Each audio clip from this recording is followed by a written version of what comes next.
Ayan guys, magluluto na naman ako, pero syempre mamimitas muna tayo ng ating mga pansahog. Ayan, talongs. Yun pa oh.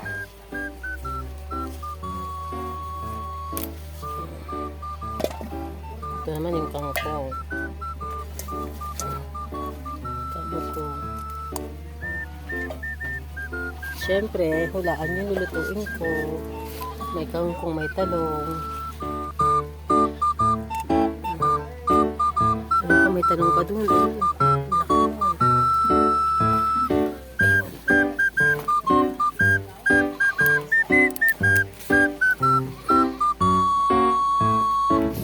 Ito naman ang ating kunin, siling pansigang. So, ayan na. Ayun ang ani ko. Nagluluto na tayo.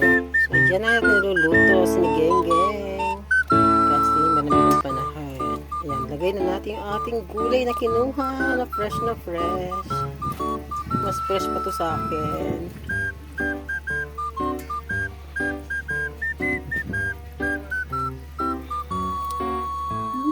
So, ayan na mga mi. Ang ating pork sinigang.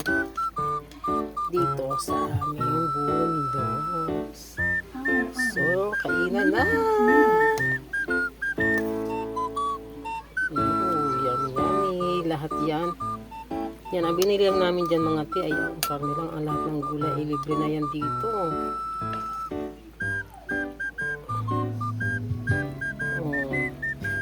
Tamang-tama. Plus 12 na, kainan na rin tayo mga mi.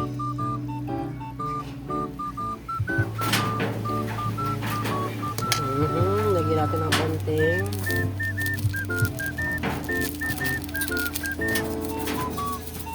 ayan na, kainin na tayo mga mi. So ito na yung mga mi, ang aking nilutong sinigang. Nandito ako, nagdala ako ng pagkain dito ako magkakagalan sa aking kubo. Kandito ako sa aking bahay kubo. Kain tayo. Against the light ko, hayaan mo. Kain tayo mga ti. Ito yung aking sinigang na niluto.